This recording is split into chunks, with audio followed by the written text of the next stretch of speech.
Hi, this is Oben1, and today I'll be reviewing All New X-Men Volume 6, collecting issues 31 to 36.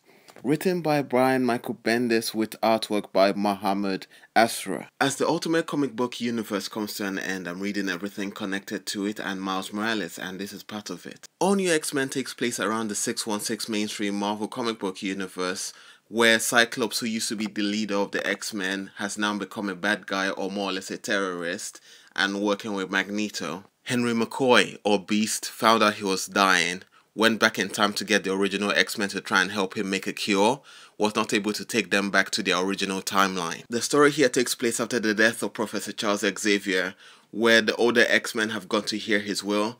Kitty Pryde, Shadowcat, has become the new professor in this. In the Ultimate Comic Book universe, the portal that brought in Mysterio, the Spider-Man villain from the 616 mainstream universe, to the Ultimate universe that we saw in the book Spider-Man has mysteriously closed. Whilst in the 616 universe, the original younger X-Men who were brought back from time have witnessed a new mutant coming in, who teleports them into the Ultimate Universe. The X-Men and the mutant who teleported them into the Ultimate Universe have all been scattered across that world, starting with Iceman, Robert Drake, who finds himself in the Mole Man's lair in Atlanta, Georgia, where he battles the Mole Man's minions and the giant mole, and ends up being harassed by some police officers for being a mutant after he had saved them from that giant mole. Jean Grey appears in New York and bumps into Miles Morales, Spider-Man of that reality.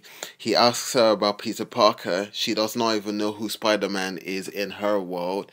Then she reads Miles's mind to get an idea of his origins and where she is. There was a nice joke Miles made about Jean reading the mind of a teenage boy. Anyways, Angel and X-23 end up in the Savage Land, meeting up Jimmy Hudson, Wolverine's son of the Ultimate Universe, and they find out that in that world, mutants were created by humans. Beast appears in Latveria and becomes Dr. Doom's dinner guest. Unfortunately, Dr. Doom drugged Beast in a way that will cause Beast to figure out a formula to how Beast came into that alternate reality. Jean meets Ganke, Miles' best friend. They take his mother's car to go to Westchester, New York to Xavier's school so that Jean could use Cerebro so that she could track down her other friends and the mutant who teleported them into the Ultimate Universe, and she ends up bumping into that world's X-Men. This is a really entertaining read for people who are big into the Ultimate Comic Book universe and are wondering what happened to certain characters after Cataclysm, the Ultimate Last Stand. Characters like the X-Men, Mole Man, and Dr. Doom. The character interactions were well done. The art drew me in, pun unintended,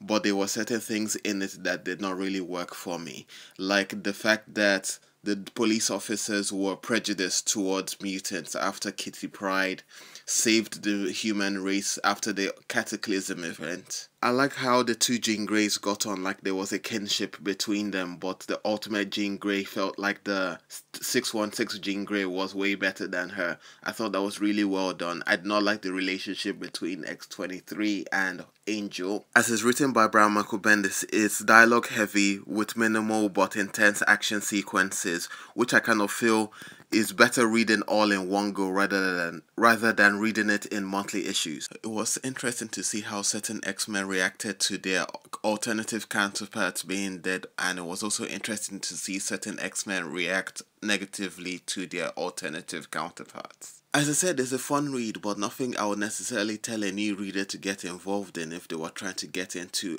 any form of X-Men, whether it be mainstream or Ultimate. That's as much as I think I can tell you about the book without going into spoiler territory and telling you more details about what's happening in the main story. And that's my review. Thank you very much for watching, guys. Please like, comment, subscribe, and I'll catch you next time. Please stay tuned for my next review, which will be for Miles Morales, the Ultimate Spider-Man Volume 2.